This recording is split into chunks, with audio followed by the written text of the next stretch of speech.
Merci éternel mon Dieu, Père. Merci éternel mon Dieu. Merci pour cette sanctification, Seigneur. Merci éternel mon Dieu. Merci pour Seigneur. Merci sanctifié. Merci éternel mon Dieu, Père. Au nom puissant de Jésus-Christ. Seigneur, que nous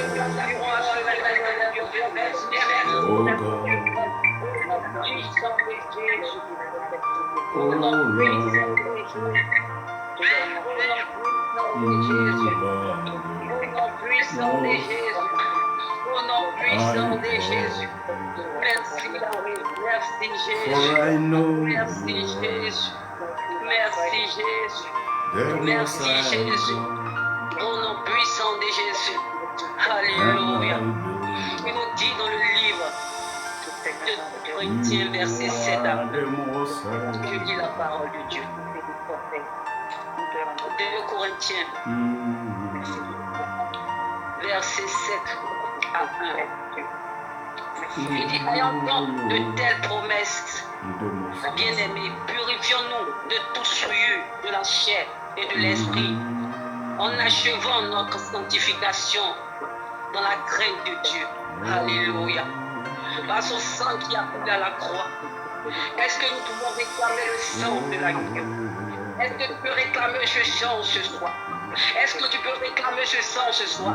Si tu crois en ce sang, si tu crois que ce sang est versé pour nous racheter, afin que nous soyons purifiés, est-ce que tu peux réclamer le sang de l'agneau ce soir pour la purification des âmes? Est-ce que tu peux réclamer le sang de l'agneau ce soir? Tu réclames ce sang pour ta vie, réclame ce sang pour ta maison, réclame ce sang pour cette église, réclame ce sang, le sang de Jésus qui a coulé à la croix de Golgotha pour cette église, pour nos familles, pour nos vies, pour nos nations, pour toute personne qui croit, réclame ce sang, le sang de Christ. Seigneur, que ton sang nous lave. Seigneur, que ton sang nous purifie. Seigneur, que ton sang, Seigneur, vienne, lui lave de chacun de nous, Seigneur. Ton absence, Seigneur, qui va nous briller de puissance, Seigneur. Oui, Seigneur, nous pouvons être agréables à Dieu. Et c'est pas ton sang, Seigneur, que nous pouvons être agréables, Seigneur. Seul ton sang peut nous rendre éternel mon Dieu, seul ton sang peut nous rapprocher de ton trône, Seigneur. Seul ton sang, Seigneur, peut nous donner, Seigneur, de recevoir, Seigneur, de ce dont tu as retenu ce soir, Seigneur. Oui, éternel mon Dieu, Père, lave de chacun, Seigneur, afin que nous soyons agréables à toi. Lave-nous, Seigneur, à ton sang. Lave cette église, Seigneur. Lave nos frères, nos soeurs, Seigneur. Lave nos cœurs, Jésus. Par ton sang, Seigneur. Lave-nous, éternel mon Dieu, Père. Lave-nous par ton sang, Jésus. Lave-nous par ton sang, Yahweh. Lave-nous par ton sang, Jésus.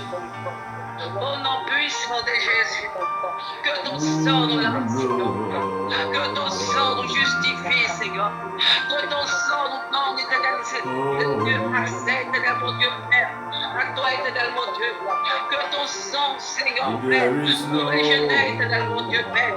Puis lave mon peuple que nous sommes, Seigneur. Lave cette église, éternel mon Dieu, Père. Lave, éternel mon Dieu, Père, nos vies, Seigneur. Tout ce qui parlait contre nous, Seigneur.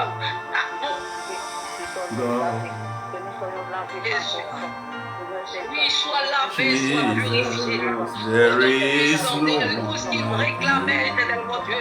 Tout ce qui vous empêchait, Seigneur, que nous soyons agréables à toi, éternel mon Dieu. Sois lavé et purifié. Sois lavé et purifié, Jésus.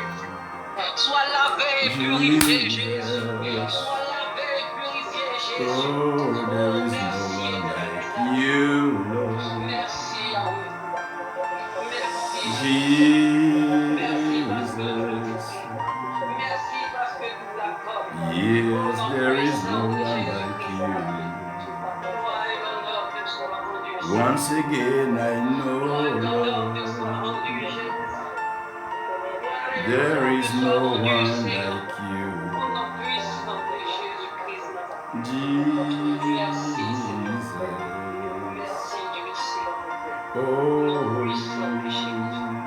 Alléluia. Si tu crois à there is no ce sang one qui est versé, qui a coulé pour toi, tu vas maintenant lui dire merci. like Son sang, you. merci, son sang nous a racheté, tu vas lui dire merci.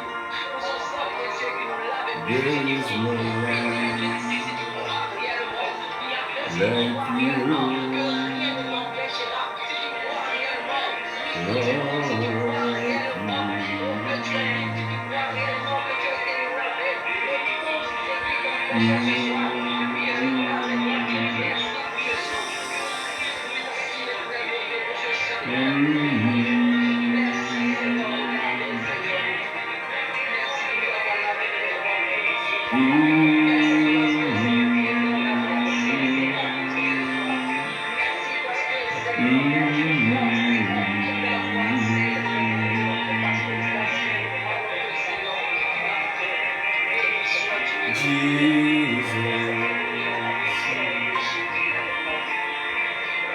We thank you, Lord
Jésus,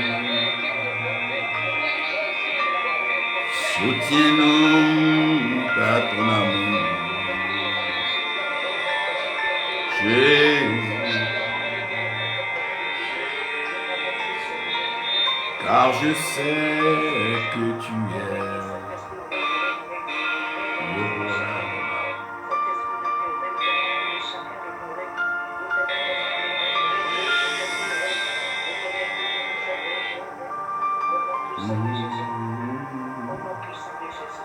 Tu es Dieu,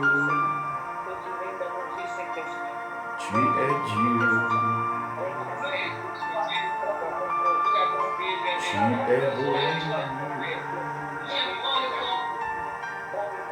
tu es roi,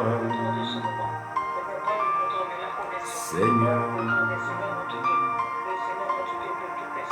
Jésus. C'est toi qui es roi, Seigneur.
Merci Seigneur pour ta grâce, pour ta faveur et ta bénédiction. Bénis chacun de nous.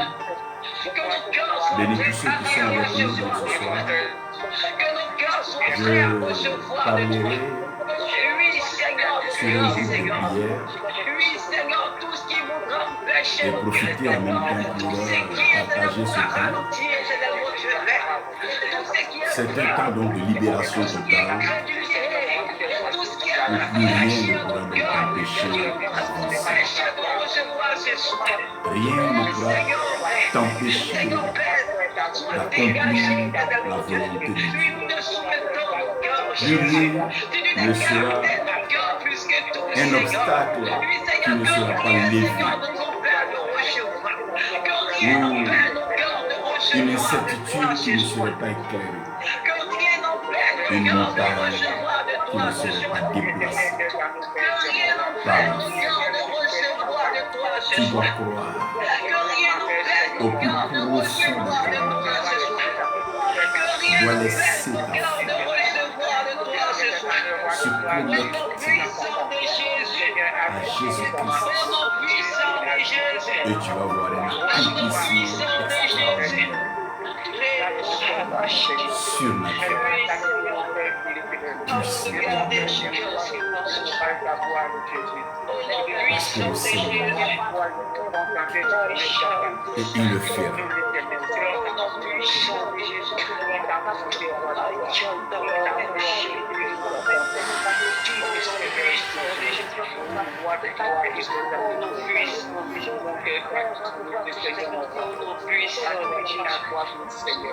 Regarde-toi et dis-toi que le Seigneur est en train d'agir.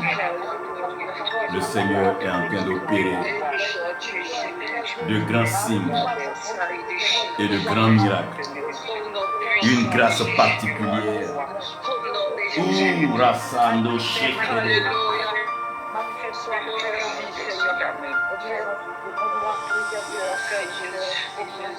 Alléluia. Fais bien de prier pour ton cœur qui vont encore prier. La Bible nous dit dans le livre d'Ésaïe 40, verset 4.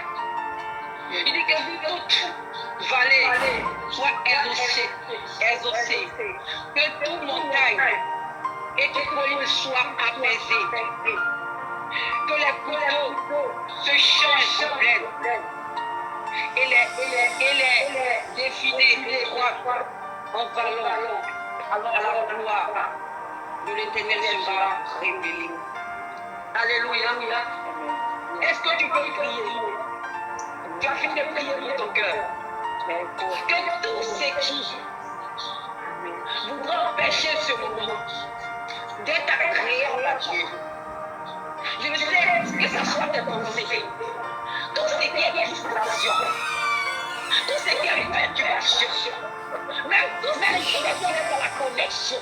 Maintenant fais silence. Maintenant se taire. Parce que le droit de gloire doit se révéler. Il y a quelque chose prévu pour nous ce soir. Élève la voix et fais taire maintenant tout ce qui est distraction, tout ce qui est relation, tout ce qui est vivant, tout ce qui est inquiétude. Voilà, je ne sais pas. Maintenant, fiche-la ce soir.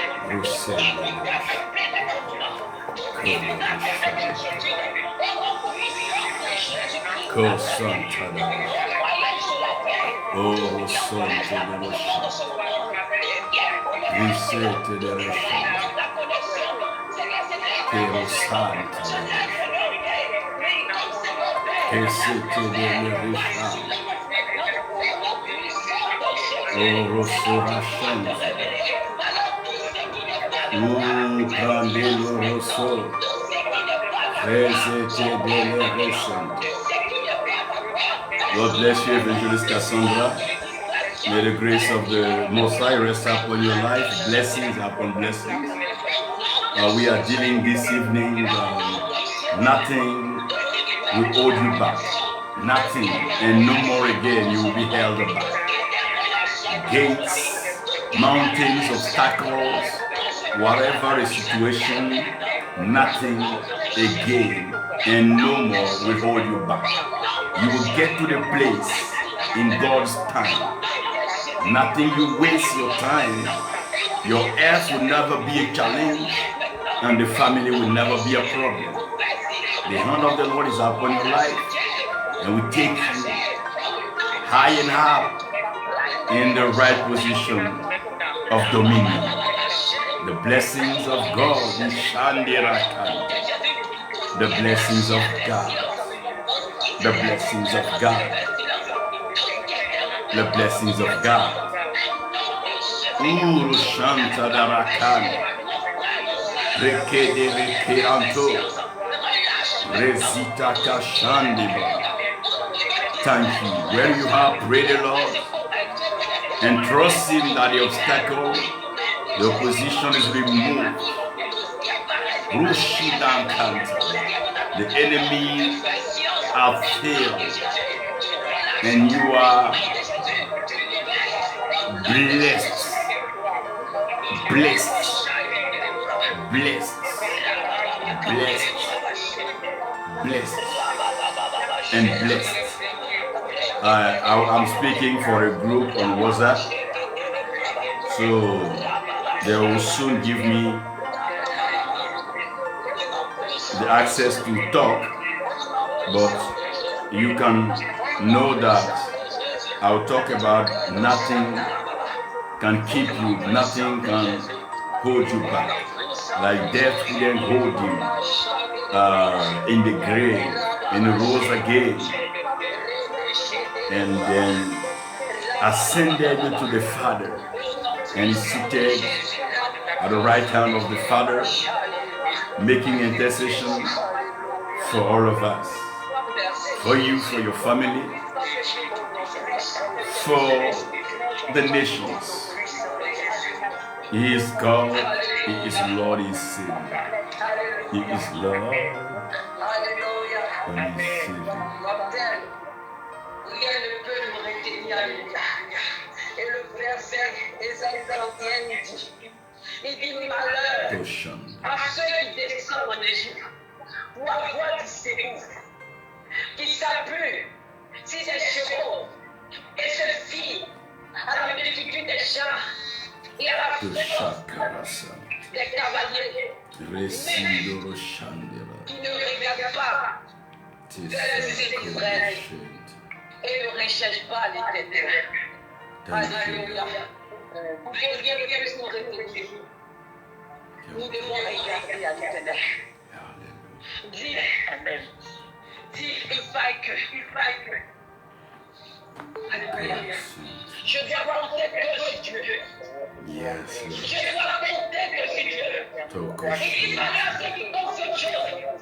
Donne-moi de compter que sur toi. Donne-moi de confiance en toi. Donne-moi de regarder vers toi. Donne-moi de regarder vers toi. Donne-moi de regarder vers toi. Donne-nous frères et sœurs. Razata Kande, Kolorosoto Kodoroshebe, Rila Gasata Kante, Orosoto do Shadaba. Thank you, Lord. Thank you, Jesus. Thank you, Father. We bless your holy name and we celebrate you once again. In Jesus' name. Keep and protect. Keep and protect. Keep and protect. Provide, O God. Provide, O Lord. Provide, O Lord. Provide, O Lord. Provide, O Lord. Provide, O Lord. Provide, O Lord. Provide, O Lord. C'est toi seul, Jésus.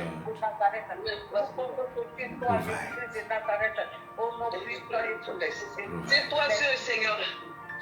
C'est toi seul, Seigneur. Nous voulons regarder qu'à toi, Jésus. Nous voulons regarder qu'à toi, Jésus.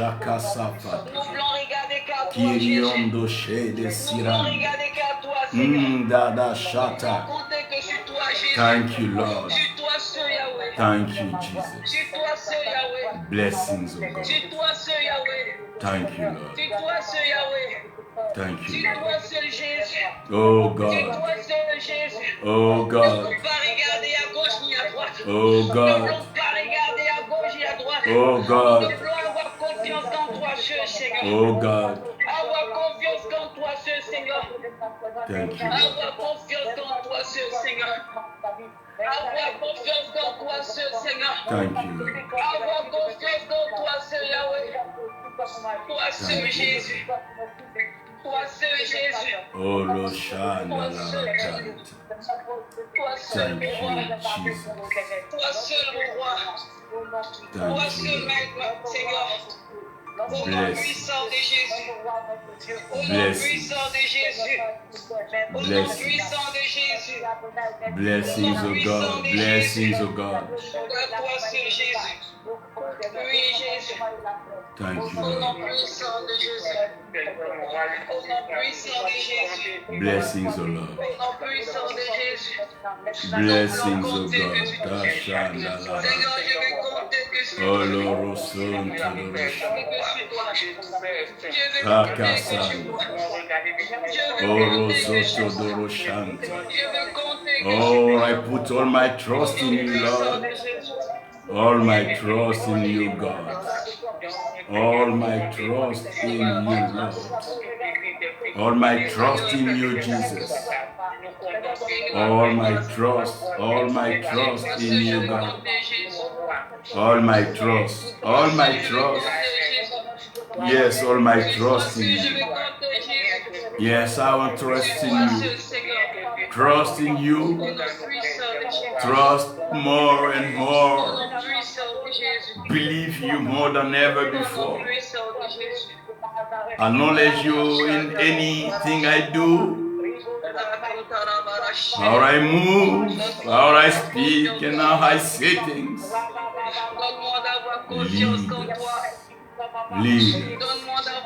Lead us, O Lord. Lead us, O God. Lead us, O God.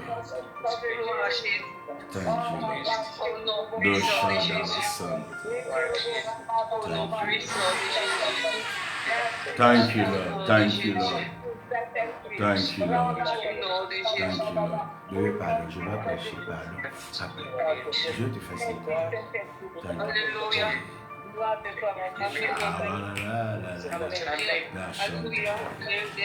J'ai un dernier sujet. Alléluia. Amen. Amen. Seigneur, est-ce qu'on peut acclamer ton nom de là où tu es? Gloire à Dieu. Dieu vous bénisse encore. Et Dieu vous bénisse encore ce soir. Et Dieu vous bénisse encore ce soir. Est-ce que tu peux dire à un frère, à un fils, à une fille n'est pas qui est connecté ce soir, sois béni au nom de Jésus? Est-ce que tu peux bénir tout le monde soit béni, Chérie, je finis direct.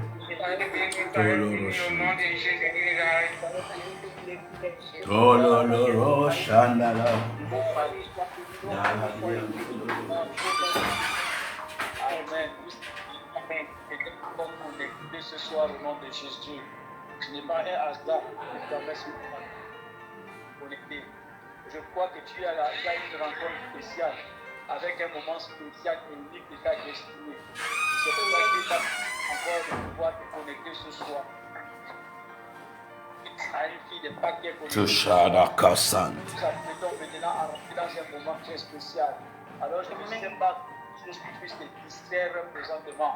S'il y a quelque chose qui te distrait depuis ta position, ce n'est pas voir les choses-là. La satada iko sont. Thank you, Lord. Arrête de faire ce que tu as fait. Thank you, Father. Nous voulons écouter la parole de Dieu avec respect et considération. Nous voulons écouter la parole de Dieu ce soir avec respect et considération. C'est pourquoi nous nous encourageons à vraiment nous disposer, à nous détacher, à nous séparer. Parce que, bien aimé, quand Dieu parle, la Bible dit dans Apocalypse que ceux qui ont des oreilles pour entendre ce que l'Esprit dit à l'Église. Bien aimé, quand l'Esprit s'apprête à parler, Dieu veut que nous puissions nous disposer à entendre, à écouter et à recevoir la parole qui vient du Seigneur. Alors ce soir encore, le pasteur, Dieu nous honore, Dieu nous fait grâce et Dieu nous bénit en nous permettant de recevoir un homme de Dieu extraordinaire, un loin de l'État, un véritable appelé de Dieu, un homme qui est doté d'une grâce spéciale. Et cette grâce a la capacité, bien aimé, d'impacter les vies, de transformer les vies, de bâtir les voies des hommes et des femmes. Bien aimé, ce soir, une parole qui va bouleverser encore des choses dans ta vie. Une parole qui va bouleverser encore des choses dans ton cœur, est sur le point d'être annoncée, est sur le point d'être proclamée. C'est pourquoi nous voulons disposer davantage. Nous avons l'honneur, nous avons le privilège et nous avons la grâce de recevoir ce soir son serviteur, son loin, son appelé et son envoyé, l'homme de Dieu, le prophète Alain Yéhoué, que nous avons déjà écouté en début du mois. Et ce soir encore, demain, le grand mot. Après, je voulais demander à tous ceux qui ont encore leur micro ouvert, de fermer vos micros. Si on peut déjà fermer vos micros, tous ceux qui ont les micros ouverts, si ton micro est encore ouvert, voilà, tous ceux et celles qui ont leur micro ouvert, vérifiez vos micros, fermez vos micros. Voilà, nous Donc, vraiment, l'orateur qui sera ouvert et qu'on va lui passer la parole. Donc, écoutons, recevons la parole de Dieu avec vraiment des cœurs disposés. Donc, je disais tantôt que nous avons l'honneur, le privilège, la grâce de recevoir ce soir un homme spécial, un moine de l'Éternel, un appelé de Dieu, quelqu'un que Dieu a doté d'une grâce extraordinaire. C'est un bâtisseur de vie, c'est un bâtisseur de ministère, c'est un bâtisseur des serviteurs et des servants de Dieu. C'est un homme qui porte le fruit dans le domaine de son appel. Pourquoi rien, mais Dieu l'utilise à le servir dans les nations. Ce qui fait qu'aujourd'hui, il est positionné au niveau de Ouagadougou et par la grâce du Seigneur, nous allons encore recevoir de lui ce que Dieu a mis en lui et dans son cœur pour nous. Alors, fils et filles d'impact, je voudrais qu'avec vraiment beaucoup de chaleur, avec beaucoup de paix, avec beaucoup d'amour, que nous puissions recevoir ici l'homme de Dieu, le prophète Alain Yeboué. Est-ce que nous pouvons le recevoir avec des acclamations? Est-ce que nous pouvons le recevoir avec des cris de joie? Est-ce que nous pouvons le recevoir avec des gloires sur toi?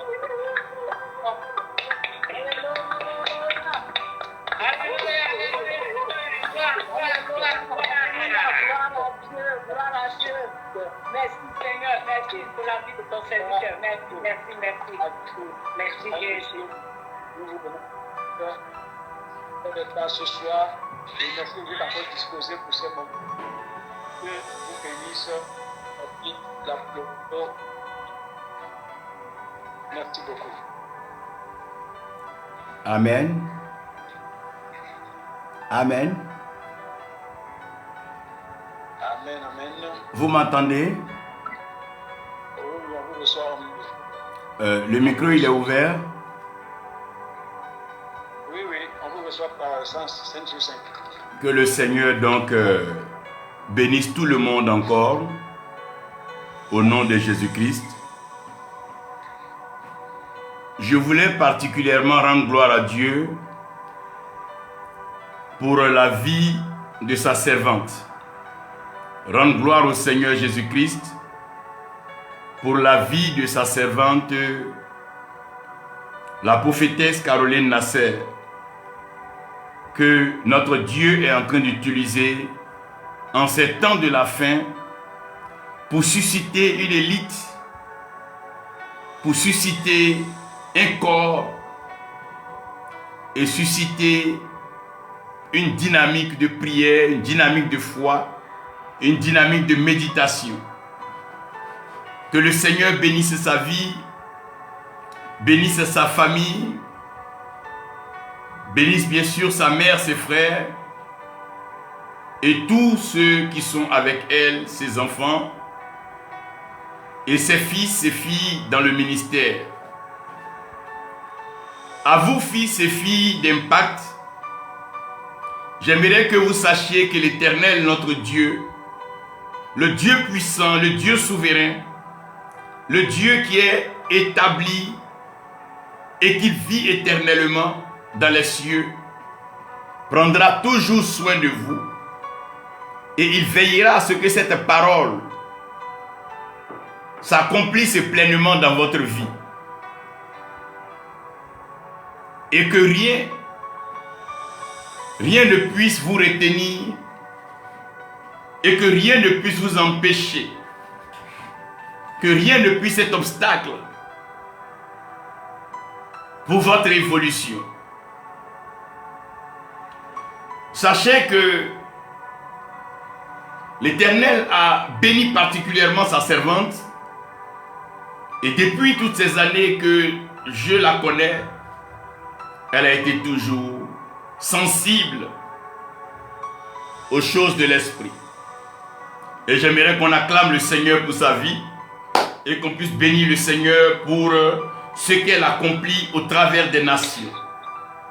Bénédiction encore sur ta vie, prophétesse, et que la grâce de notre Dieu te soit pleinement manifestée au nom de Jésus-Christ. Et toute ta famille est choisie et appelée par Dieu au service. Et je sais que le temps nous donnera de constater, de vivre ces miracles particuliers que l'Éternel a réservés à la famille Nasser. rien ne peut te retenir, c'est aussi dire que rien ne peut perdre ton temps. C'est encore pour dire que rien ne peut t'empêcher d'avancer. Vous savez, il y a deux effets majeurs, il y a deux choses majeures dans la vie de tout homme. Et ces deux choses-là déterminent tout le reste. Le premier, c'est le lieu. Donc lorsque Dieu crée le ciel et la terre, le ciel et la terre vont servir de référentiel, c'est-à-dire un homme, il vit sur la terre et Dieu est dans les cieux. Et toute la vie d'un homme sera déterminée par ce que le ciel a prévu pour lui et comment est-ce que sur la terre il se comporte et comment est-ce qu'il agit sur la terre pour arriver exactement à là où l'Éternel l'attend pour accomplir pleinement ce qu'il a prononcé, proclamé sur sa vie. Après le lieu, nous serons confrontés à un autre problème qui est aussi grand que le lieu. C'est un problème de temps. Voyez, la Bible nous exhorte à la patience et la Bible nous parle autant de fois de la patience. La Bible nous parle d'attendre le temps de Dieu, d'attendre le Seigneur, parce que si tu ne connais pas le temps et que tu n'as pas le lieu, tu ne peux pas avoir de déplacement. Quand quelqu'un doit voyager, il doit d'abord savoir où il s'en va, le lieu, et en seconde position, à quel moment il s'en va. Si quelqu'un a un vol pour la France et que le vol est prévu pour 21 heures, tant qu'il n'est même pas encore 14 heures, 13 heures, il ne peut pas dire qu'il y a un obstacle. Mais s'il se retrouve coincé à un certain moment, soit 20 heures ou 19 heures et quelques dans l'embouteillage, là il y a un obstacle, il y a quelque chose qui essaie de le retenir. Et j'aimerais que vous réalisiez que la marche et la vie que le Seigneur a donnée à chacun est une vie assez précieuse.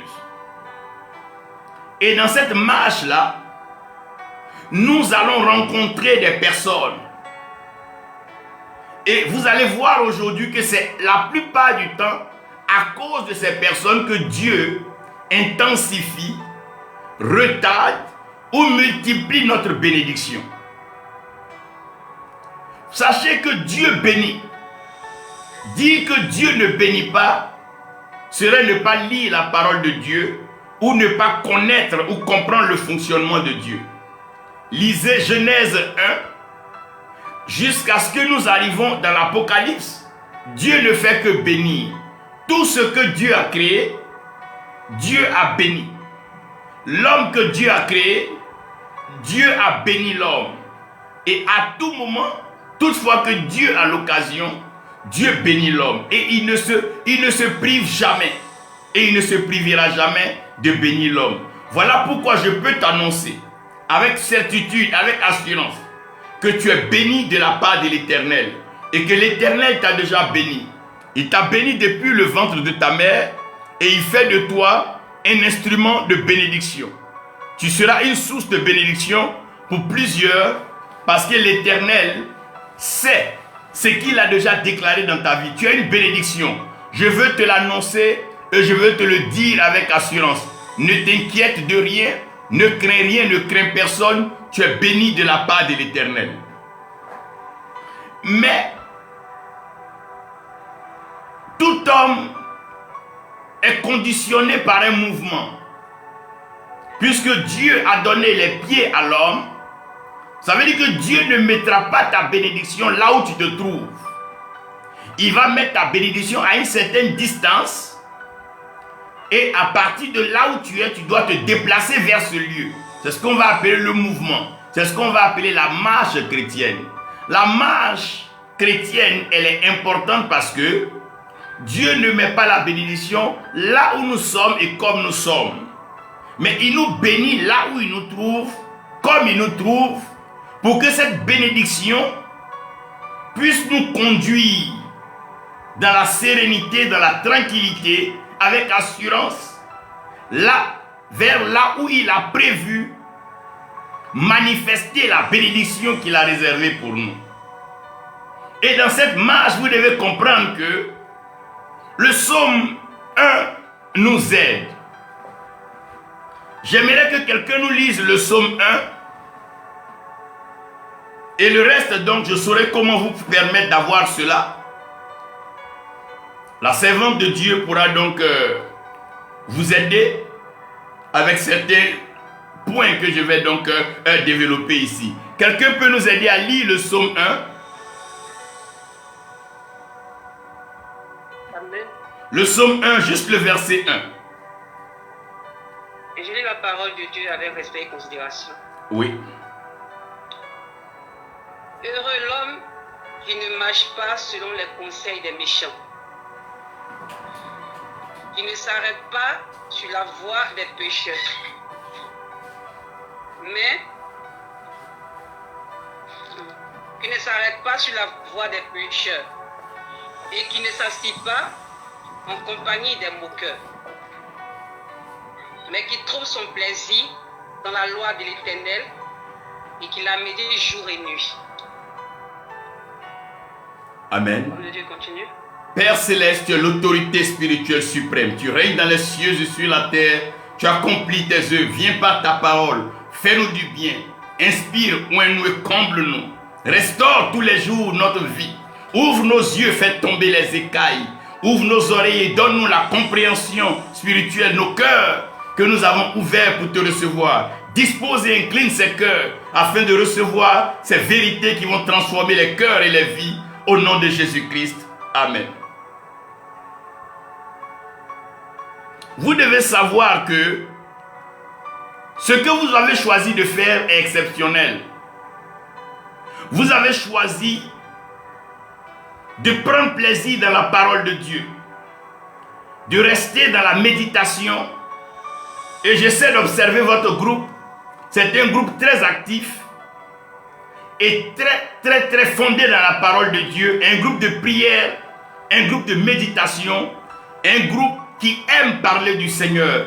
Et je vous encourage à continuer ainsi, car le Seigneur vous a déjà béni. Une personne qui prend plaisir dans la parole de Dieu et qui médite cette parole, qui s'applique à obéir à cette parole, est déjà une personne bénie.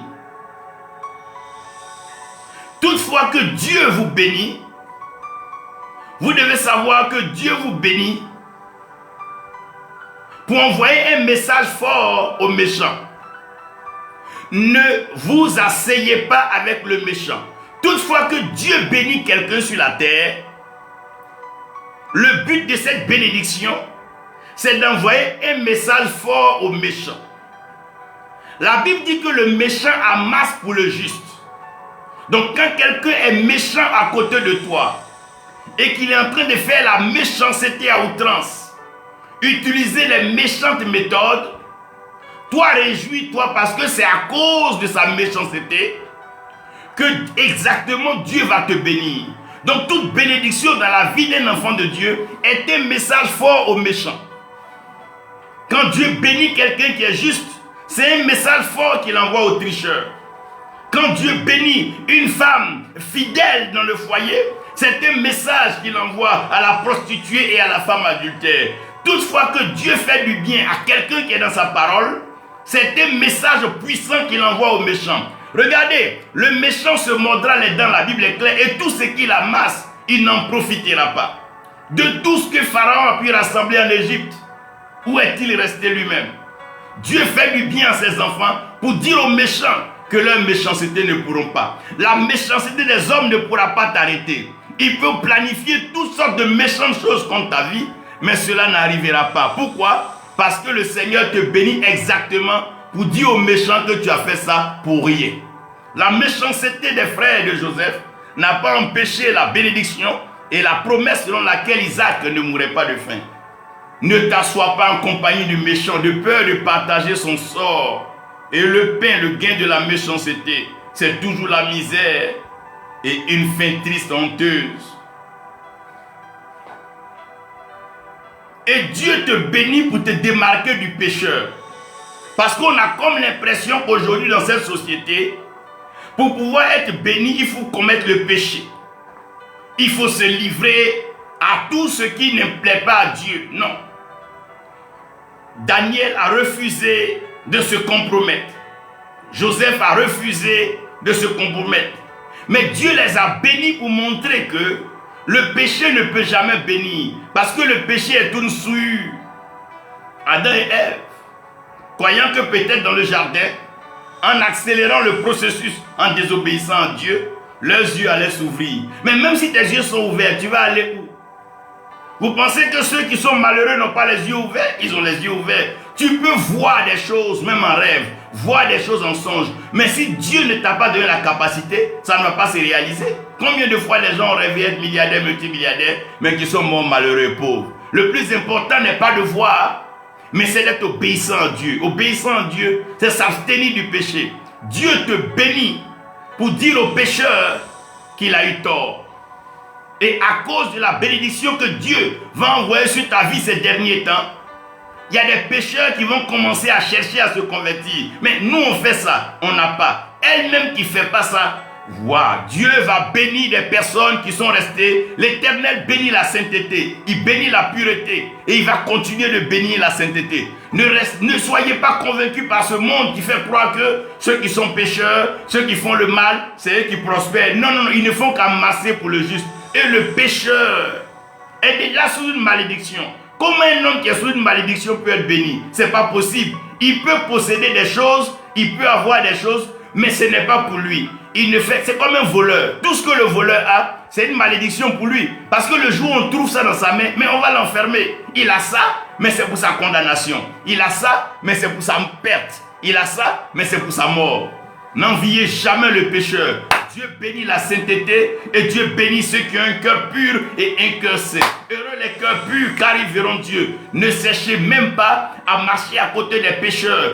Vivez votre vie de sainteté et la bénédiction de la sainteté va amener le pécheur à mordre ses dents. Quand les gens célébraient, ils croyaient que Noé ne savait pas fêter. Mais lorsque le déluge a commencé, tout le monde était en train de taper les fenêtres, taper la porte. Noé, Noé. Ceux qui sont en train de se fourvoyer autour de toi viendront très bientôt car ta bénédiction va leur donner une leçon de la vie. Dieu bénit la sainteté pour dire que la souillure ne profite à personne. Il bénit ce qui est saint. La troisième compagnie, c'est les moqueurs. Mais Dieu va te bénir pour fermer la bouche des moqueurs. Ils n'auront même pas fini de se moquer. Frère, il y a ceux qui rient et il y a ceux qui se moquent de toi. Mais ceux qui se moquent, un homme ne se moque pas de Dieu. Quand un enfant de Dieu souffre, ça veut dire que le ciel est en train de préparer une délivrance. Tous ceux qui se sont moqués de toi pendant tes temps compliqués, tes temps de célibat, tes temps de misère, tes temps de privation, tes temps de jeûne, ils n'auront même plus un seul mot à dire. Leurs becs seront cloués. Dieu va te bénir pour fermer la bouche. Depuis que Anne a commencé à enfanter, on n'a plus entendu un seul mot de Pénina. Même son nom n'a plus été cité. L'histoire a été touchée, façonnée, modifiée par la vie des enfants nés d'Anne, à savoir Samuel, le prophète qui ne laissait aucune parole de Dieu tomber. Bien-aimé, Dieu va te bénir pour fermer la bouche des moqueurs. Quand Dieu va te bénir, pendant que tu es en train d'investir ton temps dans la prière, dans la parole, pendant que tu es en train de s'aimer dans l'évangile, certains sont en train de s'amuser, se moquer de toi. Elle est bête. On se moquait de Noé. On dit, il ne sait pas ce qu'il fait ce vieux-là. Comment est-ce que la pluie... Ah non, mais Noé, ils n'auront pas fini de se moquer. Dis à ceux qui se moquent de toi qu'ils rient encore plus fort, qu'ils se moquent encore mieux. Ce n'est qu'une question de temps. Ton témoignage seul va clouer des becs. Ton témoignage va fermer des bouches. Ton témoignage va empêcher les gens de dormir. Ils auront le cauchemar. Leurs cœurs vont battre. Certains même vont piquer des crises. Comment est-ce que Dieu a pu donner ça à cette petite fille, à ce jeune? Ah Seigneur, ils seront obligés d'aller porter des plaintes devant le trône de l'Éternel, mais trop tard. Dieu bénit ceux qui prennent plaisir dans sa parole. Dieu a créé le ciel et la terre. Sachez ici que dans le principe que je veux énoncer, le ciel peut vous résister. Mais ce qui peut vous retenir, c'est la terre. Le ciel ne retient pas quelqu'un. Le ciel peut résister à quelqu'un. Mais la terre, elle peut retenir quelqu'un. Parce que les pieds de tout homme se trouvent sur la terre. À part les sorciers qui ont choisi d'inverser les choses. Le ciel, il peut te résister. Il peut s'opposer à toi. Il peut te précipiter si l'orgueil se trouve en toi. Voilà pourquoi je veux que tu t'examines, frère. Je veux que tu t'examines, sœur. Ne laisse jamais l'orgueil avoir une place dans ton cœur. Ne te vante de rien. Vis une vie humble et simple. La vie chrétienne est une vie d'humilité, une vie de simplicité. Enfant de Dieu, tu n'as pas besoin d'exhiber bruyamment les quelques biens matériaux que Dieu t'a donnés. Tu n'as pas besoin d'exposer ta vie sur les réseaux sociaux. Tu n'as rien à prouver à personne. Tu n'as qu'un témoignage et une reconnaissance à l'endroit du Dieu qui t'a béni. Dieu t'a béni pour un but. Et ce but, c'est pour qu'il y ait un témoignage. Et c'est ce témoignage-là qui va conditionner et transformer ton environnement. On n'a pas besoin de savoir qui est le plus riche des pasteurs, qui voyage plus. Non, ce n'est pas important. Dieu résiste à l'orgueilleux. Et ce n'est pas normal que quelqu'un qui veut être élevé soit orgueilleux. L'orgueil fait que le ciel te maintient, te résiste. Mais l'humilité rend tes pieds agiles et te permet de pouvoir bouger. Regardez, tous ceux qui sont simples et tous ceux qui sont humbles, ils évoluent facilement et ils réussissent toujours. Je prie que cette humilité s'attache à ta vie afin que le ciel ne te résiste point. Afin que le malheur ne s'abatte point sur ta vie et sur ta famille. Dieu aime ceux qui sont humbles et ceux qui sont saints. Mais la terre ne peut retenir ce qui a été arrosé du ciel. Si vous mettez une graine dans la terre, s'il n'a pas plu du tout, la graine va rester dans la terre et elle va pourrir. Mais s'il pleut, ce qui était dans la terre ne peut plus être retenu dans la terre et ça doit pouvoir alors germer. Et la bénédiction qui vient du ciel, c'est ce qu'on appelle la pluie. Je veux que vous sachiez que l'eau ne porte pas de nom. On ne donne pas de nom à l'eau dans toutes ses manifestations. Mais la seule fois où nous pouvons donner un nom à l'eau, c'est quand il s'agit du puits. Dans les manifestations de l'eau, il y a la pluie, il y a la rosée, il y a la mer, il y a l'océan, il y a les fleuves. Mais ça ne porte pas le nom d'un homme. Vous voyez que la plupart des pays qui sont traversés par des fleuves ou des mers, leur richesse dépend de ces eaux. Mais là où on peut donner un nom à l'eau, c'est lorsque c'est un puits. Et un puits est creusé par quelqu'un. Vous voyez, dans la Bible, il est parlé des puits que Isaac creusait. On parle du puits de Jacob. Même quand Jésus-Christ revient, là où il a l'occasion d'échanger avec la femme samaritaine, c'est au puits de Jacob. Je veux prier au nom de Jésus-Christ. Avant que tu ne quittes la terre, si l'Éternel te permet, choisis un village, un campement, quelque part où tu sais qu'il n'y a pas de puits. Arrange-toi pour creuser un puits sur la terre. Des générations après parleront du puits de Caroline Nasser. On parlera alors du puits de Maman Nasser. On parlera du puits de ceux qui ont bien voulu creuser. Toutefois qu'un puits est creusé, ce ne sont pas seulement les hommes qui viennent s'abreuver. Il y a des anges, il y a des esprits qui viennent s'abreuver. Parce qu'un puits ne bouge pas. Un puits est stagne, il est stable. Avant que la pluie n'arrive, le puits est toujours là. C'est vrai qu'il va pleuvoir. Même si tu n'as pas un gros seau pour retenir la pluie, n'oublie jamais de creuser un puits. Regardez les trésors. Ceux qui creusent un puits sur la terre finissent toujours riches dans la vie. Parce que toutefois que l'eau va arroser, toutefois que l'eau va être bue, toutefois que l'eau va servir, les hommes seront toujours bénis. Parce que toutes les richesses se trouvent sous la terre.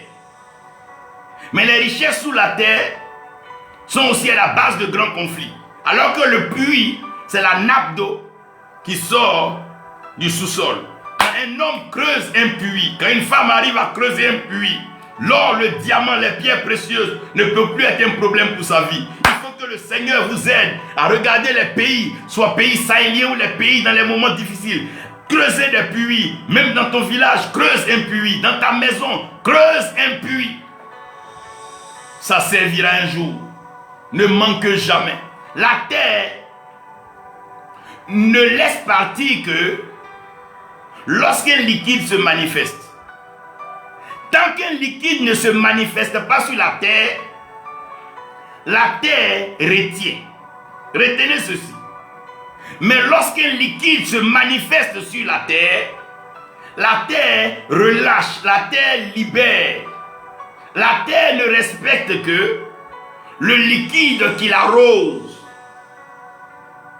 Lorsque Caïn venait agresser Abel, certainement Abel a crié.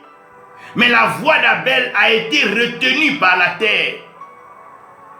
Mais quand le sang d'Abel a coulé sur la terre a libéré maintenant la voix d'Abel. Et le sang d'Abel peut crier. Donc la terre, retenez ce principe-là. Si vous voyez quelqu'un que la terre bénit, c'est qu'il a versé un liquide sur la terre. La Bible dit avant que l'homme ne soit créé et qu'il y ait eu la première pluie, il y avait une vapeur qui s'élevait de la terre, du sous-sol et qui arrosait. Quand on parle de vapeur, comprenez que c'est un mélange d'eau et de feu. Il n'y a jamais de vapeur sans feu. Et toute vapeur, c'est aussi de l'eau. Il suffit de la recueillir. Donc l'eau et la terre, l'eau et le feu deviennent les deux éléments indispensables pour la bénédiction de tout être humain sur la terre. Mais l'eau permet à la terre d'être fertile. Et la dernière fois, je vous ai dit, tant que l'eau ne se manifeste pas, il est difficile que la terre donne les fruits et les productions. Même si tu plantes un manguier dans ta cour, s'il ne pleut pas, les fruits seront retenus. Les feuilles même seront retenues. Mais s'il pleut, la tige va sortir, les feuilles vont sortir et le fruit va apparaître. Il faut forcément l'eau. Il faut forcément un liquide pour pouvoir permettre à la terre de libérer ce qu'elle a voulu retenir. Et vous allez pouvoir aussi le comprendre dans la vie même d'un couple. Tant que l'homme va avec la femme, s'il ne l'arrose pas, elle ne peut pas lui donner un enfant. La femme peut avoir des enfants, mais ils seront retenus dans les entrailles jusqu'à ce qu'elle soit arrosée. C'est un principe. Tant que la terre n'est pas arrosée,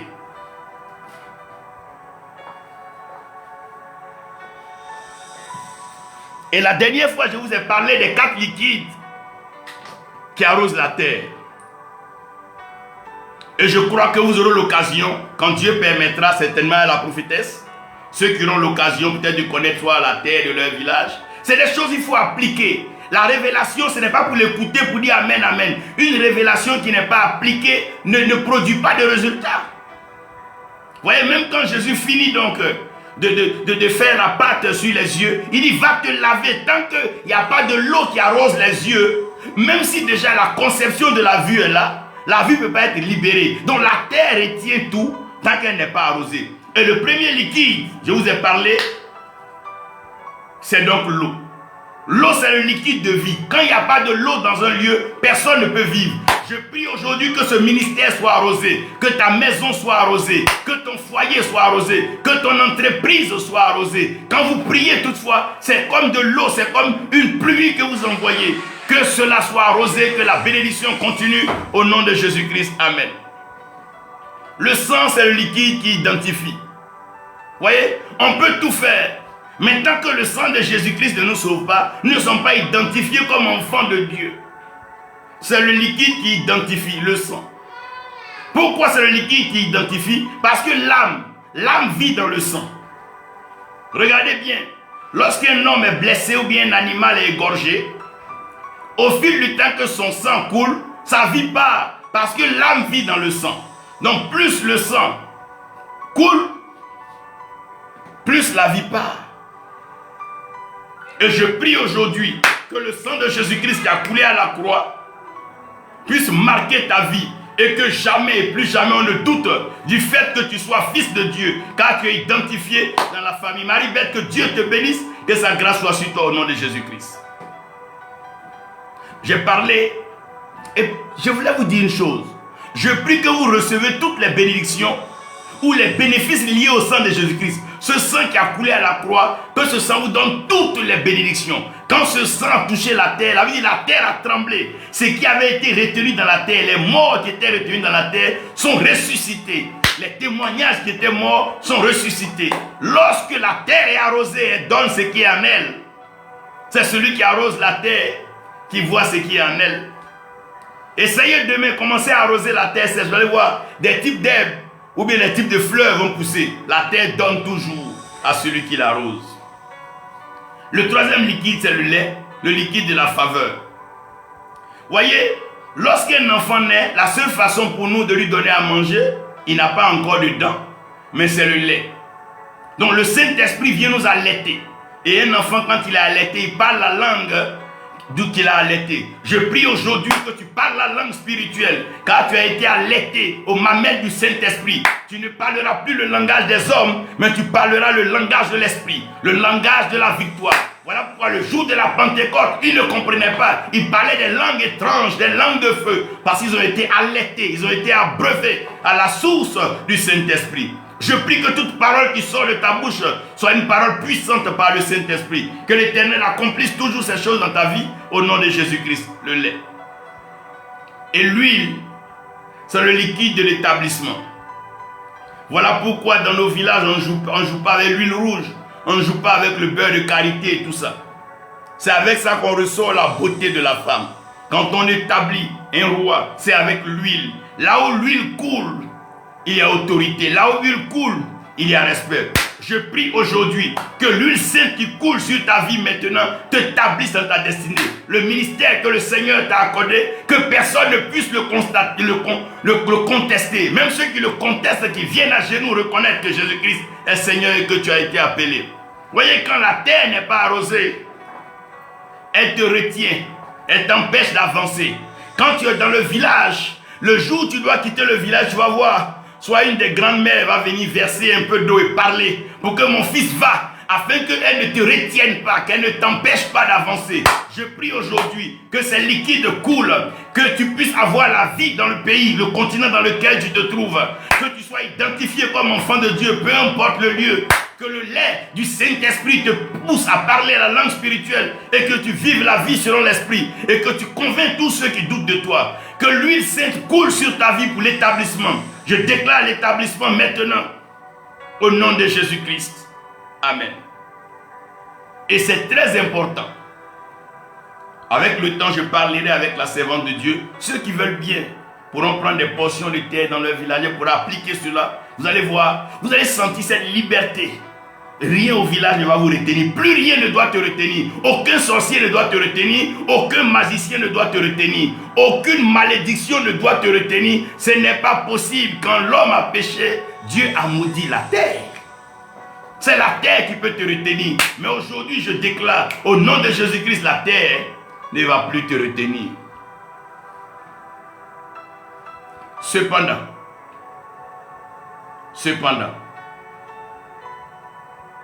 il y a des pièges. Il faut faire attention. Il y a des pièges du diable pour te tenir captif. Il y a des pièges qui peuvent te retenir. Si tu ne fais pas attention, tu vas croire que tu es en train d'avancer. Tu vas croire que tu es en train de percer, alors que tu es retenu, maintenu captif. Le premier, c'est le sexe. le sexe est une grande prison. Voyez, tout ce qui a pouvoir de dominer peut aussi donner le pouvoir d'être dominé. Quand Dieu a créé l'homme dans Genèse 1, Dieu demande à l'homme d'être fécond, de se multiplier, de remplir, d'assujettir, de dominer. Mais de vous à moi, on est fécond avec quoi? On se multiplie avec quoi? C'est bien sûr avec le sexe. Donc avec le sexe, on peut dominer, comme avec le sexe, on peut être dominé. Regardez Samson, un puissant guerrier, un vaillant guerrier, un homme, un Nazirien, invincible, imbattable. Mais à cause du sexe, il a été retenu. Le sexe a retenu plusieurs. Plusieurs aujourd'hui sont retenus dans des pièges, des prisons, des malédictions. Le sexe est un organe de domination. Souvent tu vois des hommes respectables être dominés par de petites filles. Tu vois des petits garçons de rien du tout dominés de certaines vieilles femmes. À cause de quoi? À cause du sexe. Il y a des personnes, quand tu regardes, si ce n'est le sexe, qu'est-ce qu'elle peut bien te dire? Qu'est-ce qu'elle peut bien t'apprendre? Fais attention. Le sexe est un piège. Tout plaisir cache un côté pervers qui peut détruire les destinées. À cause du plaisir du sexe, plusieurs grands ont été emprisonnés. Parce que le sexe ne donne pas le temps de contrôle, ni le temps de réflexion. Tout ce qui te permet de dominer peut aussi t'assujettir. Le deuxième, qui a détruit plusieurs grandes destinées, oui, je précise ici bien, le sexe, il a un seul cadre, il est légal. Lorsque vous êtes unis devant le Seigneur dans l'amour, alors il vous permet de vous reproduire. Il vous permet de dominer.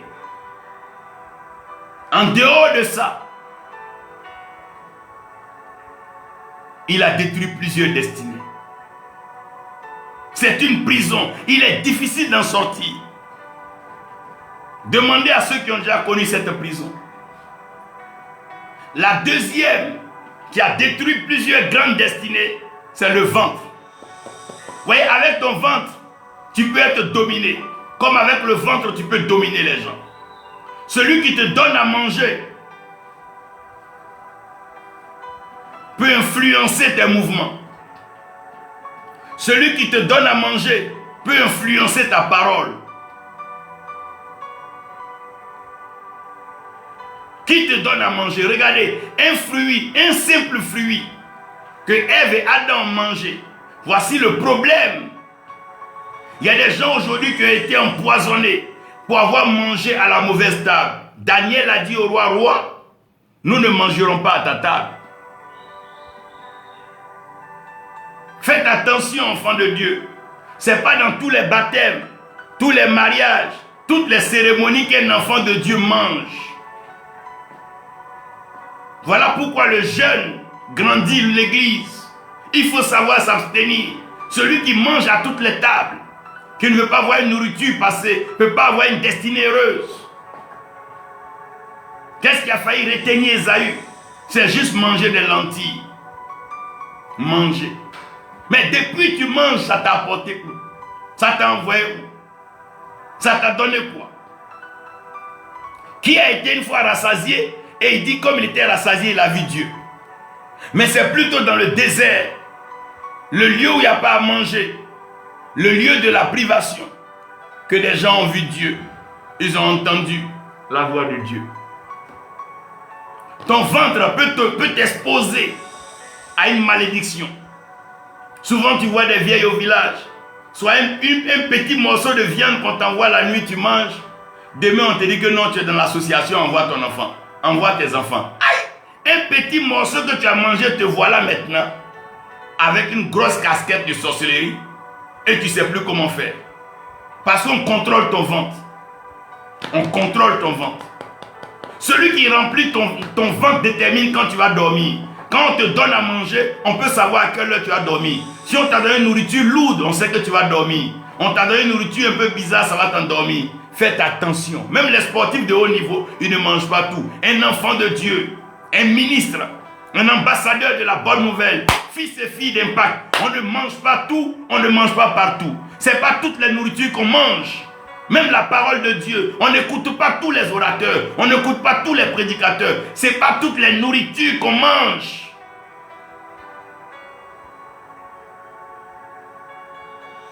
Faites attention, on peut t'envoûter avec la nourriture.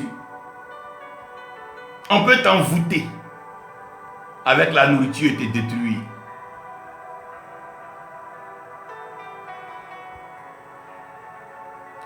Le sexe, le ventre. Le troisième, c'est la pensée, le crâne, la pensée. Voyez, aujourd'hui, si tu ne fais pas attention, ta pensée va te conduire là où tu ne dois pas partir. Regardez comment les hommes sont endoctrinés. Regardez comment la politique arrive à faire dévier plusieurs. Des courants bizarres. Des pensées qui n'ont pas de sens. Qui n'ont rien à voir avec la parole de Dieu. Alors que tel un homme pense, tel il est.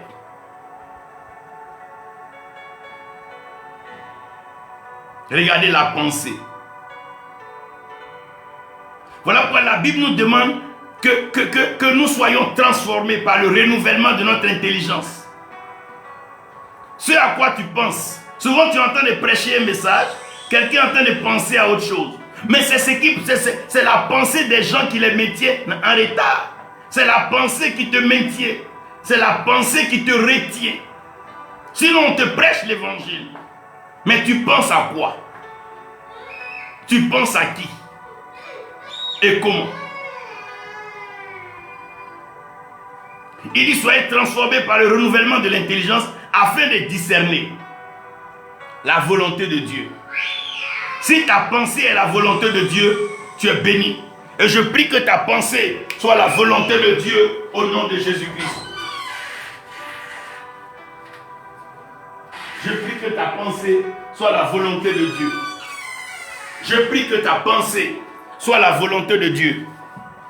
Et comment est-ce que ta pensée est la volonté de Dieu et à quel niveau? Il y a d'abord ce qui est bon. Est-ce que tu arrives à penser à ce qui est bon? Il faut arriver à penser à ce qui est bon pour les autres. Pense à ce qui est bon pour toi. Pense à ce qui est bon pour ta famille. Pense à ce qui est bon pour Dieu.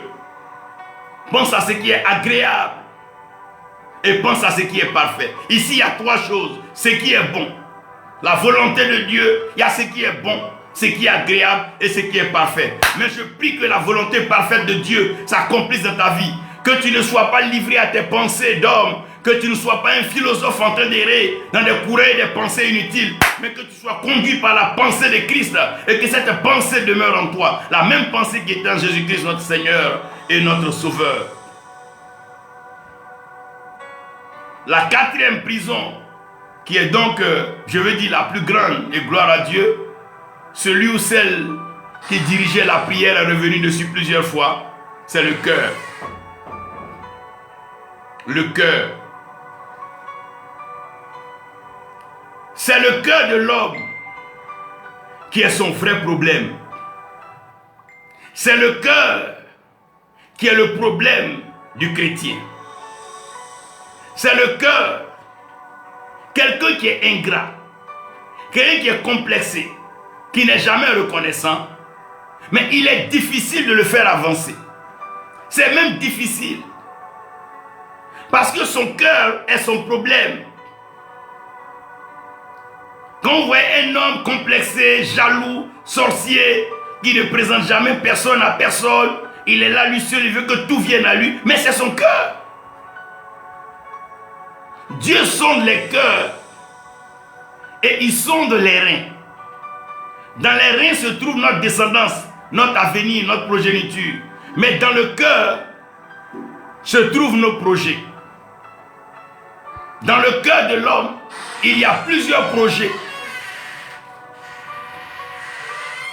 Mais seul le dessein de l'Éternel s'accomplit. Il y a des gens même que tu veux bénir.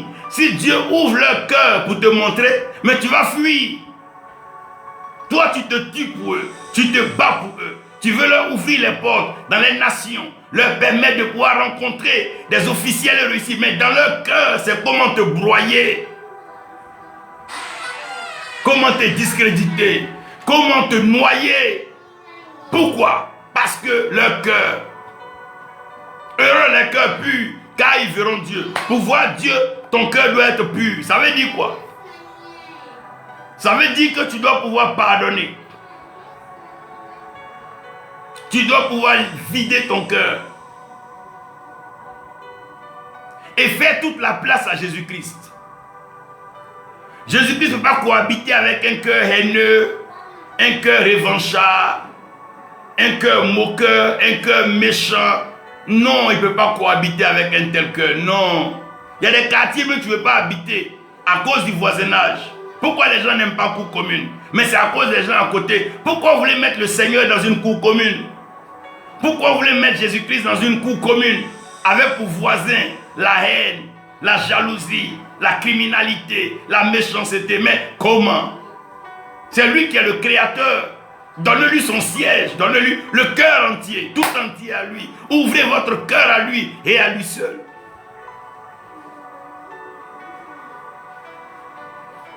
Rien ne peut retenir celui qui a un cœur pur.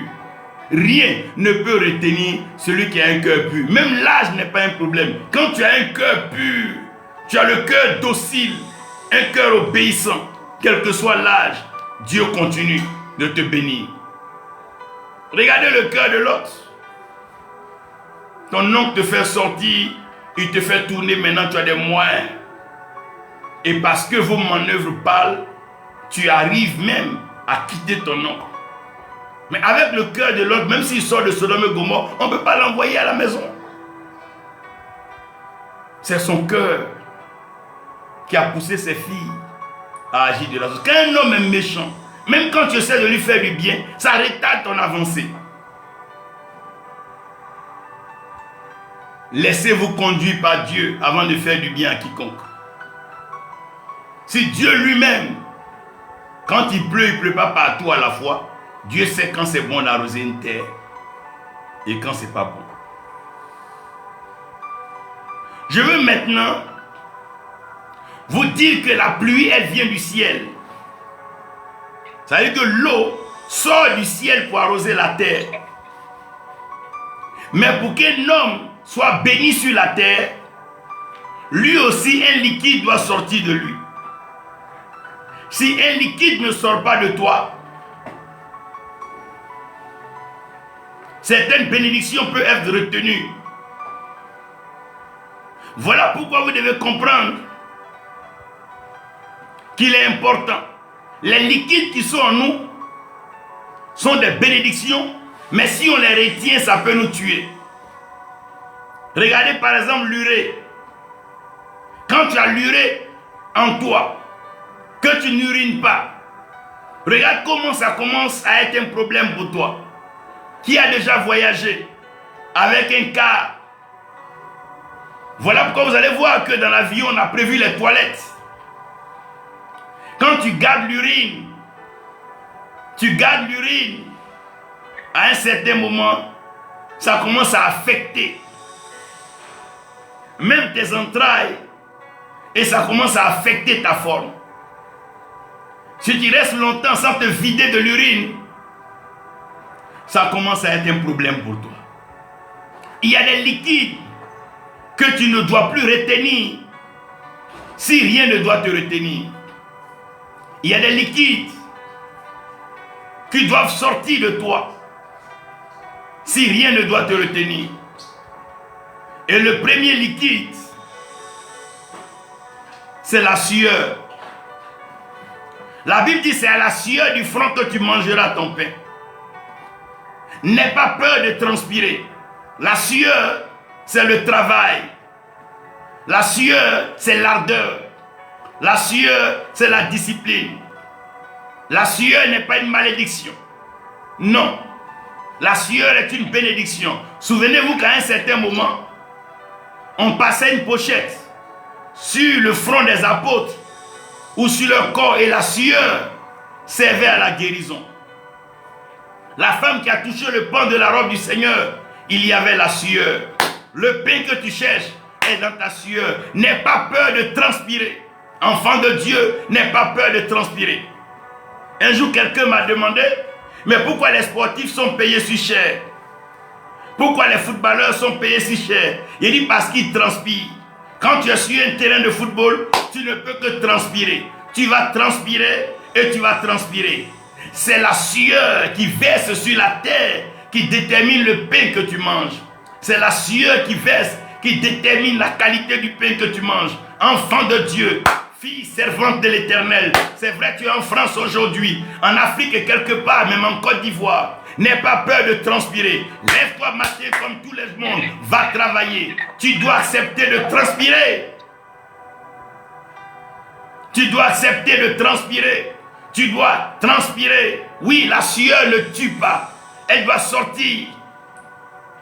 Oui, tu dois transpirer. Et c'est la sueur du front. Vous voyez, quand Jésus-Christ partait dans la présence de Dieu, son front, sa face était rayonnante. Regarde quand un homme transpire, le pain de ta sueur, tu consommes ça avec joie. Parce que tu n'as pas volé, tu n'as pas mendié, tu n'as pas arnaqué, tu n'as pas escroqué. C'est le pain de ta sueur et tu en es fier.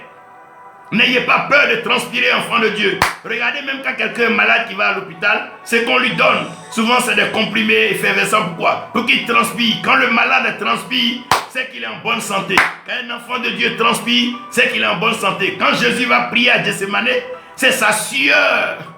C'est sa sueur qui tombe comme des grumeaux de sang. Je veux que ta sueur tombe quand tu pries. Quand tu te lèves matin pour prier, il faut que ta sueur tombe. Il faut qu'on te sente transpirer. Va et commence à prier du matin jusqu'à midi. On dit transpire jusqu'au point où on ne te reconnaît plus. Transpire. Ce n'est pas une malédiction, c'est une bénédiction. Le premier liquide qui doit sortir de toi pour que tu sois donc libéré dans ta destinée, c'est la sueur. Le deuxième liquide, ce sont tes larmes. Ne retenez pas vos larmes quand vous devez pleurer. C'est parce que Anne a pleuré devant le sacrificateur que le sacrificateur a relâché l'exaucé. Jésus-Christ devant la tombe de Lazare, il dit où l'avait mis. Jésus-Christ pleura. Ce sont ses larmes, les larmes, les larmes.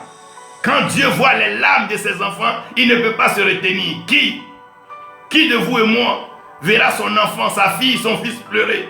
Quelle mère qui verra son enfant pleurer va continuer à dormir? Quand tu pleures, tes larmes réveillent Dieu. La Bible dit, il recueille nos larmes. Il recueille tes larmes. Ne te retiens pas quand la situation est compliquée. Mets-toi à genoux devant ta Bible et pleure devant le Seigneur. Mieux vaut pleurer devant le Seigneur et être élevé devant les ennemis que de pleurer derrière des hommes ingrats, cruels, méchants, qui non seulement ne vont pas t'aider, mais qui vont alors te dénigrer. Tu n'as pas besoin de mendier. Si tu n'as pas pleuré devant ton Père, c'est lui qui t'a créé. Il n'est pas indigne, il est responsable et il le fera. Les larmes. Regardez dans la Bible, pour la plupart du temps, ce sont les larmes qui ont poussé Dieu à agir. Quand Jésus voit, il est ému de quand tu vois quelqu'un pleurer. Regardez quand tu vois une grande personne pleurer. Mais faites aussi attention avec les larmes, on peut retenir quelqu'un. Quand une sorcière veut te retenir, elle pleure même quand tu ne lui as rien fait. Chaque fois que les larmes touchent la terre, les larmes. Vous avez déjà entendu parler des larmes de crocodile. Ce sont des larmes de malheur. Tu n'as rien fait à quelqu'un, commence à pleurer, oui, pour te créer des problèmes. Que toute larme de malheur, toute larme de malédiction, toute larme de sorcellerie versée dans un village, un campement contre toi qui t'empêche d'être marié, t'empêche de pouvoir être fécond, toute larme qui a fermé tes entrailles, nous les ouvrons maintenant au nom de Jésus-Christ. Sinon, pleurer devant Dieu, c'est merveilleux. Quand un enfant pleure, ses parents ne peuvent plus se contenir. Regarde, même quand la mère est au volant, son enfant pleure, elle gare pour l'allaiter. Quand tu pleures, tu veux dire au Seigneur, ça ne va pas. Il va garer pour t'allaiter. Il va suspendre les projets. Il dit non, Moïse, arrête ce que tu fais ici chez Jéthro, va en Égypte. Dieu va envoyer des messagers pour t'allaiter, pour te faire du bien, pour te restaurer. Parce que tes larmes ne font que couler. L'autre chose que les larmes font, c'est quand tu pleures, les larmes lavent les yeux. Ça te donne une meilleure vision. Quand un homme te trompe et que tu pleures, tes yeux s'ouvrent maintenant sur la trahison. Je prie que tes larmes qui coulent maintenant ne coulent plus demain.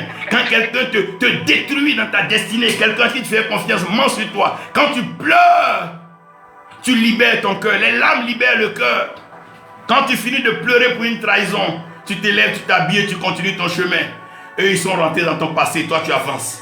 Les larmes viennent pour marquer la fin entre un passé et un renouveau. Celui qui pleure ne pleure plus pour la même cause. Aujourd'hui, tu pleures peut-être pour un emploi. Tu pleures pour ton loyer. Tu pleures pour une activité.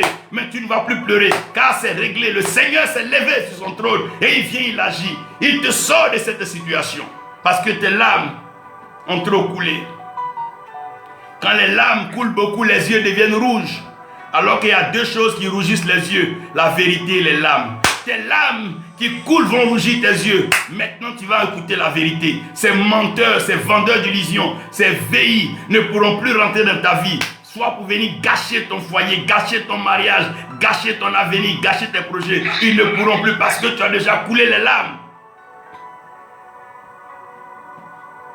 Quelqu'un est en train de comprendre les liquides qui doivent sortir du corps. Quelqu'un est en train de comprendre.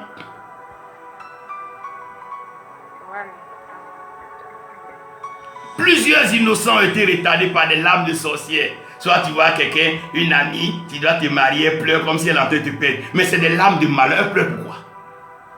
Elle pleure pourquoi? Est-ce qu'un bonheur? Les pleurs de bonheur, de joie ne sont pas les mêmes larmes. On ne peut pas crier bia, bia, bia, pleurer comme on a un funérail. Quelle sorcellerie!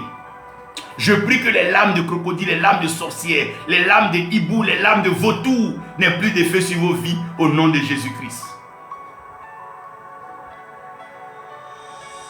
Le troisième liquide, c'est le sang. Les grands bâtisseurs sont des gens qui font des sacrifices. Quelqu'un qui réussit, qui fait beaucoup de sacrifices, imaginez, c'était comme si dans le monde spirituel, ce soit son sang qui coulait. Quelqu'un se prive de ce qui lui reste pour aller bénir la main de Dieu. Tous les grands bâtisseurs, tous ceux qui ont bâti des grandes destinées sont ceux qui ont perdu au moins ça. Quand une femme s'en va accoucher, est-ce que vous savez qu'elle transpire? La femme perd de la sueur. Et elle pleure encore dans la douleur. Elle perd la sueur, elle perd les larmes. Non seulement ça, de l'eau sort d'elle et puis le sang sort avant que l'enfant ne sorte. Est-ce que tu es prêt à couler les larmes, à couler la sueur, à couler de l'eau et du sang? Est-ce que tu es prêt? Voilà pourquoi respecter toutes les femmes. Une femme qui a déjà enfanté, respectez-la. C'est une mère. Ce n'est pas donné à tout le monde. Le sang, c'est l'expression du sacrifice. Quand tu vois un bâtisseur, ça demande du sacrifice. Pour gagner des âmes, ça demande du sacrifice. Pourquoi Jésus-Christ sera toujours élevé et souverainement élevé? Parce qu'il a perdu son sang. Il a coulé son sang pour toi et moi. C'est un liquide précieux. Un homme qui ne sait pas faire des sacrifices ne pourra jamais régner. Si tu ne sais pas faire des sacrifices, tu ne pourras jamais être grand. Tous ceux dont on parle, qui ont marqué le monde, sont des hommes et des femmes de sacrifice. Je prie au nom de Jésus-Christ que tu sois un homme, une femme de sacrifice. Quand tu regardes la servante Caroline en train d'avancer dans sa mission, tu dois te lever pour dire non. Maman Caro, tu ne peux pas aller seule. Voici ceci, j'apporte ceci. Des sacrifices que pour toi-même, tu es dans ta chambre, tu pleures, Seigneur. C'est pour toi. On n'est pas prêt à faire des sacrifices, prêt, toujours en train de critiquer, bavarder. Ce n'est pas ça qui élève les gens. C'est le sacrifice. Est-ce que le roi va au champ? Même l'or, pour le garder, il faut un sacrifice. Et les trésors. Si tu ne veux plus être retenu, il faut respecter la sueur. Ne vous amusez pas avec la sueur de quelqu'un. La sueur est sacrée, elle est contagieuse. Les larmes. Souvent, il y a des gens, quand ils pleurent, ils font pleurer. Regarde, quand une mère pleure, ses enfants pleurent autour d'elle. Ce n'est pas un jeu. Le sacrifice. Le dernier liquide qui doit sortir pour que tu puisses réussir, c'est ta salive. La salive, ne vous amusez pas. Quand un pasteur prêche, quand un homme dit que Dieu te bénisse, ce qui tombe sur toi là, c'est la salive. Ce n'est pas un autre liquide, c'est la salive. Quand Quand une femme aime un homme et elle l'embrasse là, c'est qu'elle prend là, c'est quoi? C'est la salive. Regardez ces femmes qui font les grands restaurants qui marchent la plupart, elles vont te dire, beaucoup vont prendre des salives de cadavres. Parce que la Bible dit que la mort et la vie sont au pouvoir de la langue. Donc la puissance qui sort d'un homme vient de sa langue, sa bouche. Mais la langue vit dans quoi? C'est quel liquide qui arrose la langue? C'est la salive. Ne vous amusez pas avec la salive d'un homme oint, d'une femme ointe. Quand quelqu'un parle et ça arrive, c'est parce que sa salive transporte la puissance. Regardez souvent les sorciers et les sorcières. Quand elles finissent de parler, ou bien tu leur dis un bonheur, quand elles crachent par terre, c'est pour dire à la terre, ne laisse pas ça sortir. Elles aiment beaucoup cracher. Observez les pourriens bien, comme elles sont enceintes. Elles crachent. Quand tu dis un bonheur, que tu vois qu'elles crachent, toi aussi parle sur la terre. La salive. Jésus-Christ, il prend sa salive, il met dans la boue et il place les yeux d'une personne. Parce que le pouvoir de la création est dans la bouche. Dieu a créé par sa parole. Voilà pourquoi le jour de la Pentecôte, Dieu a envoyé des langues de feu. Des langues de feu. Et la langue vit dans la salive, comme l'âme vit dans le sang. Ne vous amusez pas avec votre salive. Quand quelqu'un devient fou, sa salive coule seule. Quand quelqu'un est frappé par une malédiction. Pourquoi? Parce que la salive a une capacité de vie ou de mort. La salive est sacrée. La salive. Je prie que personne ne ferme ta bouche. Que ta salive puisse se déployer sur ta destinée. Plus rien ne pourra te retenir.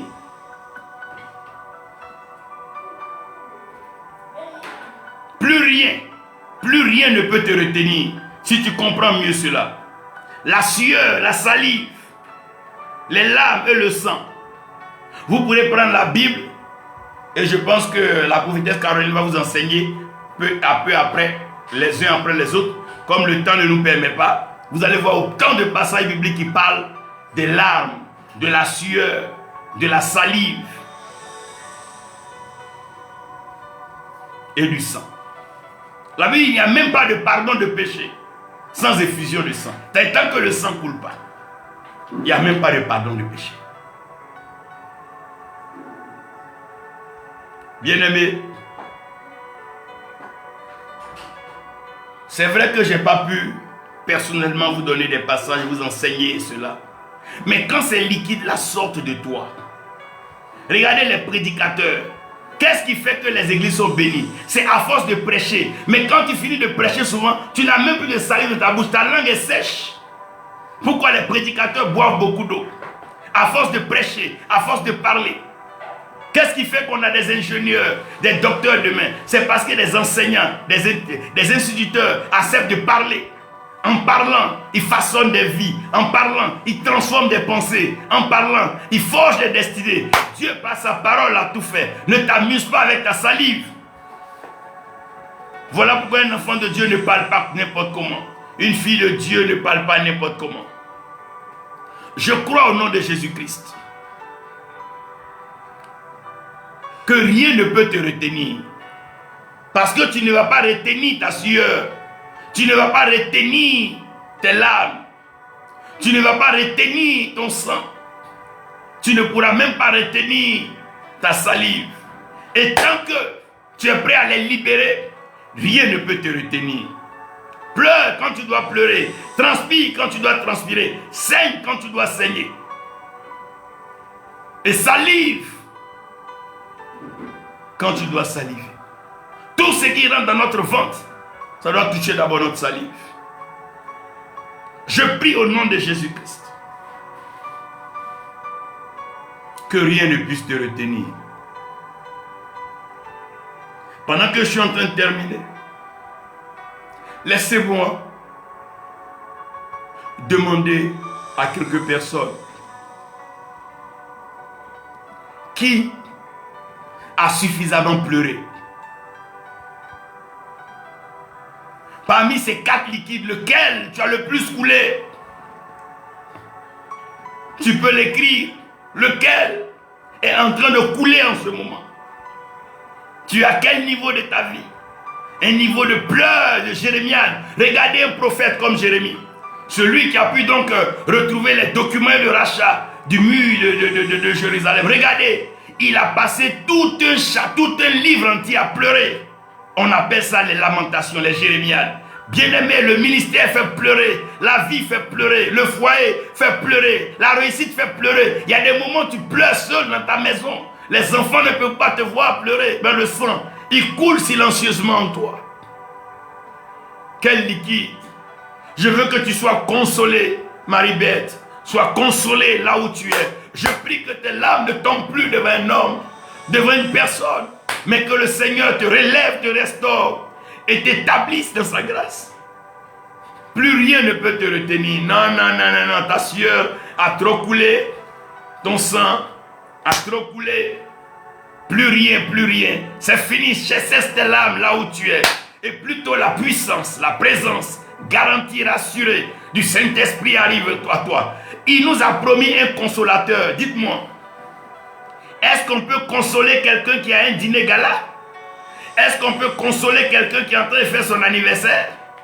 Est-ce qu'on peut consoler quelqu'un qui est dans un restaurant en train de se gaver, s'abreuver? Non. On console celui qui est triste. On console celui qui pleure. On console celui qui est affligé. On console celui qui est malmené. On console celui qui est injustement opprimé. C'est la saison de la consolation. Le consolateur arrive sur toi. Là où tes larmes ont coulé, je déclare au nom de Jésus-Christ que tes larmes ne couleront plus. Là où tu as saigné, là où ton sang a coulé, les gens n'ont pas reconnu tes efforts et ton sacrifice. Maintenant, le Seigneur te donne. Il te donne. Rien, je dis bien rien. Rien ne pourra te retenir. Non, rien ne peut te retenir. Ce n'est ni le méchant, ce n'est ni le moqueur. Non, ce n'est ni le pécheur. C'est trop tard. Ce n'est même pas ton sexe qui va te retenir. Même pas ton ventre ni ta pensée. Ce n'est pas ton cœur. Et au contraire, tu vas libérer les liquides qui sont en toi. Ta sueur coulera. Tes larmes couleront. Et ton sang coulera. Ta salive parlera. Tous les jours, regardez les adorateurs. À un certain moment, ils n'ont plus de voix pour parler. Tellement la langue est sèche. Ils n'ont plus rien écrit, rien ne sort. Je prie au nom de Jésus-Christ qu'avant la Pentecôte, chacun de vous puisse rendre un témoignage digne de Jésus-Christ. Je prie qu'avant la Pentecôte, chacun de vous puisse donner un témoignage qui va bouleverser son environnement. Je prie que ton témoignage fasse réfléchir la sorcière, les sorcières de ton village. Ceux qui avaient fermé ton ventre, qui avaient cru que tu étais stérile, mais tu vas venir devant leur face avec des jumeaux potelés. Ceux qui avaient dit que non, tu n'allais pas prospérer, ils seront étonnés de te voir compter, ouvrir des magasins, ça et là. Pourquoi? Parce que c'est le temps. Plus rien ne peut te retenir. Et plus rien ne sera retenu.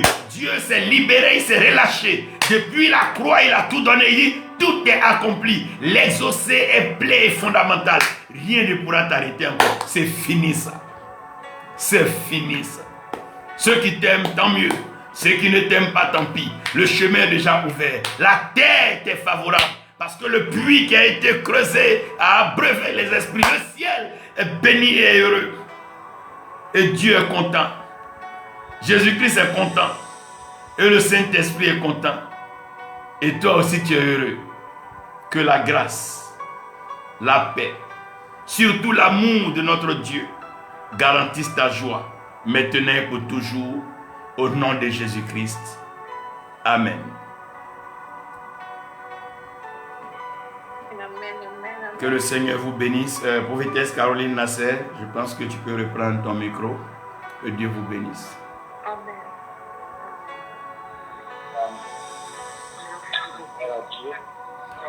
Est-ce qu'on peut acclamer le Seigneur? Est-ce qu'on peut acclamer le Seigneur pour la vie de son serviteur? Est-ce que tu peux acclamer ce merveilleux message?